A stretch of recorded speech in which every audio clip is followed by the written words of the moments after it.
तो हेलो प्यारे बच्चों, ये लेक्चर नंबर अपना 11 है। रैपिड रिवीजन करते हैं अपन हर रोज, ठीक है। तो मैं रेगुलर वीडियो डालता हूँ। तो मैंने 2024 और 2025 का डाल दिया, ये 2023 का सोल्यूशन है नीट का, ठीक है। तो बनाना क्या अपने को भाई, इसने क्या दे रखा है, प्राइमरी अमीन किस किस से नहीं बनता। तो की कंसेप्ट क्या है क्वेश्चन का, की कंसेप्ट की बात करते हैं अपन। देखो प्राइमरी अमीन क्या होता है कि NH2 होता है, ठीक है। यहाँ पर कोई क्या होती है, कार्बन की चेन। और सेकेंडरी अमीन क्या होता है, यहाँ पर R और NH और यहाँ पर कोई कार चेन होती है, ठीक है। और टर्सरी अमीन क्या होता है कि तीनों R जुड़े होते हैं, ठीक है। ये तो आपको पता होगा। तो सबसे पहले बनते किस किस से है, ठीक है। तो इसमें क्या होता है कि एक तो अपन होफमान ब्रोमामाइड डिग्रेडेशन रिएक्शन से बनता है, ठीक है, एक अमीन होफमान ब्रोमामाइड डिग्रेडेशन। और दूसरा किससे बनते हैं कि दूसरे में अपन यदि करवा दे किसका, नाइट्राइल का रिडक्शन करवा दे, ठीक है, CN का रिडक्शन करवा दे, NO2 का रिडक्शन करवा दे, तो ये अपने पास क्या बन जाते हैं, अमीन बन जाते हैं। तो ऑप्शन फर्स्ट से स्टार्ट करते हैं ना। ऑप्शन फर्स्ट क्या कह रहा है कि CH3 है, ठीक है। और अपने पास क्या दे रखा है, अमाइड दे रखा है CONS2, ठीक है। और इसकी रिएक्शन किससे करवा रखी है, Br2 और KaOH, ठीक है। तो प्रोडक्ट क्या बनेगा, ये कौन सी रिएक्शन है, ये होफमान ब्रोमामाइड डिग्रेडेशन रिएक्शन है। HBD लिख देता हूँ शॉर्ट में मैं, ठीक है। तो इसमें क्या होता है कि जो ये CO है, आपको दिख रहा है ना CO, ये यहाँ से रिमूव हो जाता है, ठीक है। और क्या बन जाता है अपने पास, प्राइमरी अमीन बन जाता है, CH3NH2 बन जाता है, ठीक है। तो यहाँ से भी अपने को 1 डिग्री अमीन मिल रहा है। तो इसने पूछा किससे नहीं मिल रहा, तो सेकंड भी ऑप्शन चेक करते हैं अपन। सेकंड ऑप्शन क्या रखा है इसने, CH3 C triple bond N, ठीक है। और LiAlH4, ठीक है। ये बहुत ज्यादा रिड्यूसिंग, स्ट्रॉन्गेस्ट रिड्यूसिंग एजेंट होता है, ये टॉप पे आता है, ठीक है। ये हर किसी को भी, मतलब किसी को भी रिड्यूस करवा देगा, H3O+, ठीक है। तो इसमें क्या होता है कि ये जो रिडक्शन का मतलब क्या है कि ये सिंपल चेन में आ जाए, ठीक है, CH3 C और N, ठीक है। यहाँ पर ट्रिपल बॉन्ड से सिंगल बॉन्ड में आ गया, ठीक है। तो ये एक प्रकार से क्या है, रिडक्शन होता है।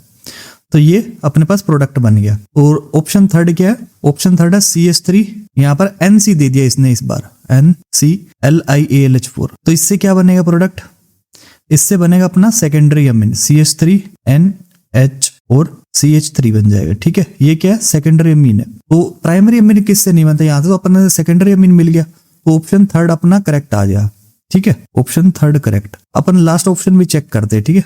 लास्ट ऑप्शन क्या है, CH3 C double bond O NH2। ये वो रिएक्शन नहीं है होफमान ब्रोमामाइड डिग्रेडेशन जिसमें क्या होता है कि एक कार्बन कम बनता है, ठीक है। यहाँ पर क्या होता है कि ये पूरे को रिड्यूस करके क्या प्रोडक्ट बना देगा, LiAlH4। यहाँ पर बनेगा तो प्राइमरी अमीन ही, पर कार्बन क्या होगा, कम नहीं होगा इसमें, CH3NH2 बन जाएगा, ठीक है। तो आओ नेक्स्ट क्वेश्चन, ये आपको कॉन्सेप्ट समझ आया होगा, ठीक है। तो नेक्स्ट क्वेश्चन सोल्व करते आओ। तो क्या मिलान करना है, ठीक है। यहाँ पर ये ऐसे क्वेश्चन बड़े इजी होते हैं, ठीक है। अपने क्या दे रखा है, कोक दे रखा है, डायमंड दे रखा है, फ्लोरीन दे रखा है, ग्रेफाइट दे रखा है। और पहली बात तो ये क्या है, की कंसेप्ट क्या है, की कंसेप्ट अपना है कि ये सारे के सारे क्या है, कार्बन के एलोट्रोप्स है, ठीक है। कार्बन एलोट्रोप्स है ये, मतलब कार्बन के ही टाइप है। तो सबसे पहले कोक की बात करते हैं, ठीक है। कोक पीने वाला नहीं है ये कोक, ठीक है। ये कोक क्या होता है कि ये होता कार्बन ही है, ठीक है। प्योर फॉर्म होती है कार्बन की, प्योर फॉर्म ऑफ कार्बन, ठीक है। और ये क्या काम आता है, मेटलर्जी में काम आता है। किस मेटलर्जी में अपन रिड्यूसिंग एजेंट की तरह काम में लेते हैं इसको, रिड्यूसिंग एजेंट की तरह काम लेते हैं, ठीक है। ये किस तरह काम करता है, देखो कि अपने पास यदि ZNO है, ठीक है। और अपन ने कोक क्या होता है, सॉलिड होता है, कार्बन सॉलिड होता है, ठीक है। कोक बनता किससे, ये देख लो अपन, कोल होता है, ठीक है। कोल क्या होता है, कार्बन का कच्चा रॉ मटेरियल होता है, रॉ मटेरियल ऑफ कार्बन, ठीक है।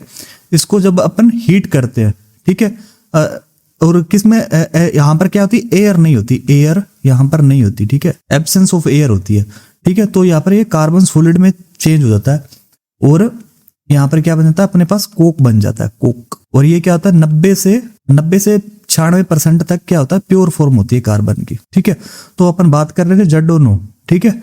ये क्या कर देगा, इसको ZN और CO में चेंज कर देगा, ठीक है। CO गैस और ZN सॉलिड, ठीक है। इस तरह से होता है, इसका रिडक्शन होता है, ठीक है। तो अपन बात करते हैं कि ये किस काम आता है, कोक यहाँ पर दे रखा होगा, रिड्यूसिंग एजेंट कोक, हाँ।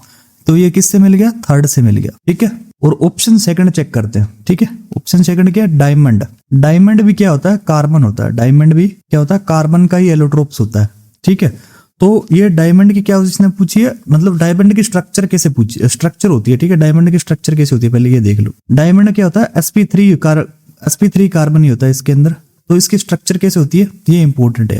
यहाँ पर एक कार्बन है, ठीक है, और ये अपनी जैसे कार्बन से जुड़ा होगा ऐसे, और ये आगे फिर 4 कार्बन से जुड़ा होगा, ठीक है। तो इसमें क्या कौन से कार्बन होते हैं, sp3 कार्बन होते हैं इसके अंदर, sp3 हाइब्रिडाइज कार्बन होते हैं। तो डायमंड किससे अपने जुड़ गया, कार्बन एटम sp3 हाइब्रिडाइज किस में होते हैं, डायमंड में। तो बी फर्स्ट से मैच हो गया। फ्लोरीन, ठीक है, फ्लोरीन ये भी कार्बन का ही टाइप है, फ्लोरीन। और इसकी स्ट्रक्चर देखना, इसकी स्ट्रक्चर थोड़ी इंपॉर्टेंट है। किस तरह से होती है इसकी स्ट्रक्चर, इसमें क्या होता है कि यहाँ पर कुछ ऐसी स्ट्रक्चर होती है इसकी, केज लाइक स्ट्रक्चर होती है ना। बंक मिस्टर फ्लोरीन ने इसको डिस्कवर किया था, ठीक है। तो इसमें सारे मतलब कौन से कार्बन पाए जाते हैं, ये sp2 कार्बन होते हैं, sp2 हाइब्रिडाइज कार्बन होते हैं। एक डबल बॉन्ड आ गया ना तो sp2 हाइब्रिडाइज कार्बन होंगे। तो फ्लोरीन में कौन से कार्बन होंगे, sp2। और ये इसकी स्ट्रक्चर क्या होती है, केज लाइक मॉलिक्यूल होता है ये, ठीक है। ग्रेफाइट की बात करते हैं, ग्रेफाइट ये भी क्या होता है, कार्बन का ये एलोट्रोप होता है ग्रेफाइट, ठीक है। और इसकी स्ट्रक्चर भी देख लेते हैं अपन, ठीक है। इस तरह से कुछ ग्रेफाइट की स्ट्रक्चर होती है, ठीक है। और इसमें भी क्या होते हैं, sp2 हाइब्रिडाइज कार्बन होते हैं। ये क्या होती है स्ट्रक्चर, लेयर्स में लेयर स्ट्रक्चर होती है, लेयर स्ट्रक्चर। तो ये लेयर्स क्या होती है, आपस में एक दूसरे पे क्या होती है, फिसलती रहती है। जैसे एक लेयर ये है और दूसरी लेयर ये है, ठीक है, ये लेयर होती है ऐसी है, ठीक है। ये आपस में क्या होती है, फिसलती रहती है।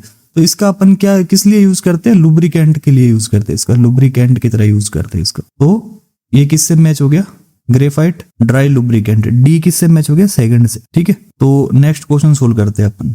तो यहाँ पर क्वेश्चन क्या दे रखा है कि जब सोडियम ना, सोडियम किसके साथ रिएक्ट करता है, कि sodium metallic sodium dissolve in liquid ammonia, ठीक है, अमोनिया के साथ जब रिएक्ट करता है, ठीक है। तो ये रिएक्शन किस तरह से होती है, ये रिएक्शन कुछ इस तरह से होती है, ठीक है। अपनी एनसीईआरटी में दे रखी है इसको। तो ये क्या प्रोडक्ट बनाता है, ठीक है। जब सोडियम की अमोनिया से रिएक्ट करवाते हैं लिक्विड अमोनिया के साथ, तो ये कलर देता है। ये क्यों देता है, ठीक है। इसको क्या बोलते हैं, अमोनेटेड इलेक्ट्रोड, अमोनेटेड इलेक्ट्रॉन बोलते हैं, ठीक है इसको। तो एक तो ये कॉम्प्लेक्स बन जाता है, ठीक है, और दूसरा ये इलेक्ट्रॉन के साथ NH3 आके कंबाइन कर देता है। तो ये किस लिए होता है कि इसमें कलर किस लिए होता है, फ्री इलेक्ट्रॉन होते हैं। ये क्या इलेक्ट्रॉन होते हैं, फ्री। अब जहां भी केमिस्ट्री में फ्री इलेक्ट्रॉन आ गए, ठीक है, तो वे क्या दिखाएंगे, कॉम्प्लेक्स कलर दिखाएंगे, ठीक है, कलर दिखाएंगे। तो डीप ब्लू सॉल्यूशन, ठीक है, विच इज पैरामैग्नेटिक, ठीक है।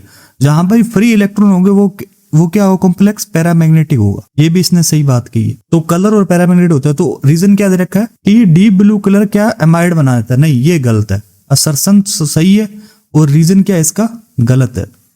क्यों, क्योंकि ये अमोनिया, ये अमाइड नहीं बनाता, ये अमोनेटेड इलेक्ट्रॉन के कारण होता है इसका कलर, ठीक है। तो क्या होता है कि जब, एक बात और सुनो, जब अन्य क्या हाई कंसंट्रेशन में ले लेते हैं, हाई कंसंट्रेशन ले लेते हैं, अब इसकी रिएक्शन करवाते हैं NH3 के साथ, तो क्या प्रोडक्ट बनाता है। देखो नॉर्मली तो यही अपने को चूज करना है। जब कंसंट्रेशन हाई दे रखी हो तो प्रोडक्ट क्या बनता है, ठीक है। तो प्रोडक्ट बनता है अपना NaNH2 और अपनी हाइड्रोजन गैस क्या होती है, यहाँ से रिलीज हो जाती है, ठीक है, हाइड्रोजन गैस रिलीज, ठीक है। ये भी बता दिया मैंने, ये भी बता दिया। तो इसका असर्शन सही है और रीजन क्या है, गलत है।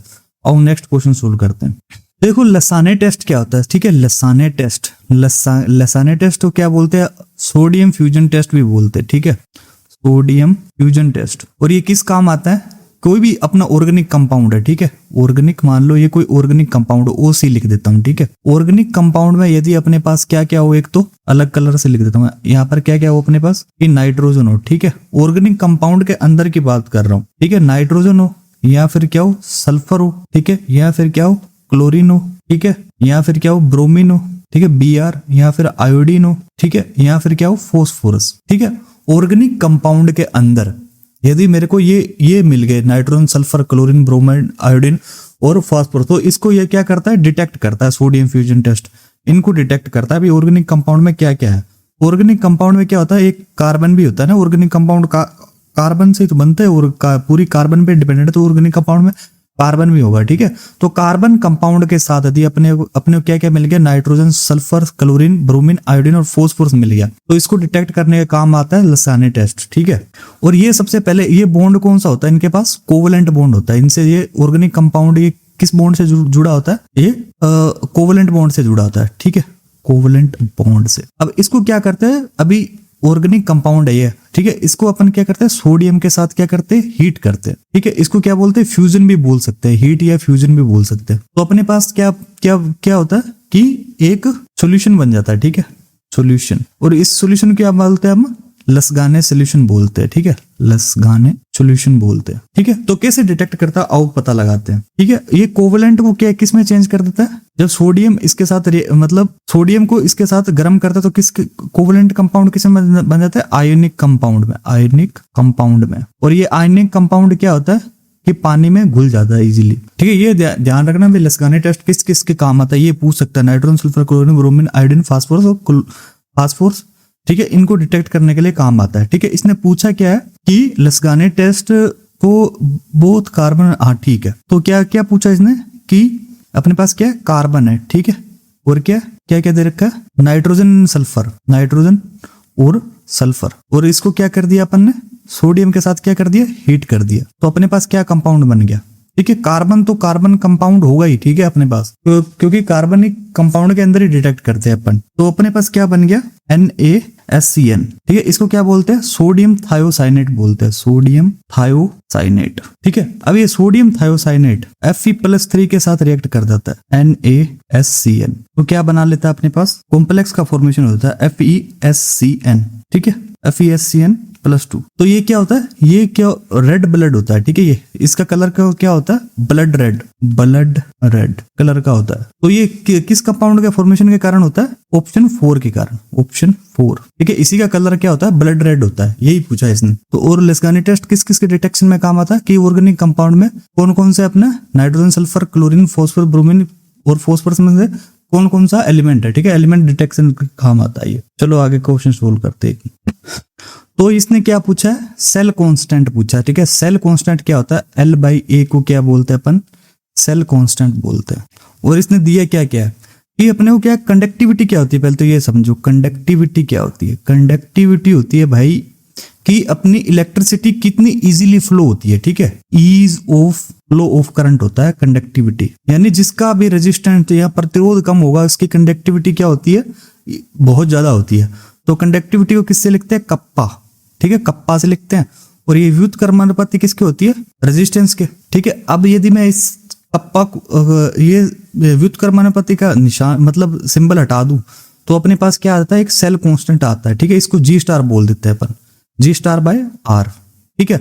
और ये G* की क्या वैल्यू होती है, L/A, और यही होता है अपना सेल कांस्टेंट। तो क्या क्या दे रखा है अपने को, कप्पा दे रखा है, ठीक है। कप्पा की वैल्यू कितनी दे रखी है, 0.0210, ठीक है। और क्या दे रखा है, R भी दे रखा है। तो इसको मैं इधर लेके जाऊंगा, R कितना दे रखा है अपने को, 60 ओम। तो अपने पास G* की वैल्यू आ जाएगी। और कितनी आएगी, इसको जब मैं सोल्व करूंगा तो यहां से इस पॉइंट को उड़ा दो, नीचे कितना आ गया, 1 2 3 4। तो यहाँ से 1 0 से 1 0 कट गई। अब इसको सोल्व करोगे तो कितना आंसर आ गया अपने पास, 1 पॉइंट है ये, ठीक है, 1.26 सेंटीमीटर इनवर्स आ जाएगा। ये क्या गया, G*। और दूसरा नाम क्या है इसका, L/A या सेल कांस्टेंट भी बोलते हैं, ठीक है इसको। तो इस तरह से अपन को क्वेश्चन सोल्व करने, देखो कितने इजी क्वेश्चन आए हुए हैं। तो नेक्स्ट वीडियो फिर आएगी अपनी, मैंने 2024 और 2025 का सॉल्यूशन ऑलरेडी डाल दिया है, तो ये आपके एग्जाम के लिए बहुत हेल्पफुल होगा, ठीक है। तो मिलते हैं अगली क्लास में और बाय।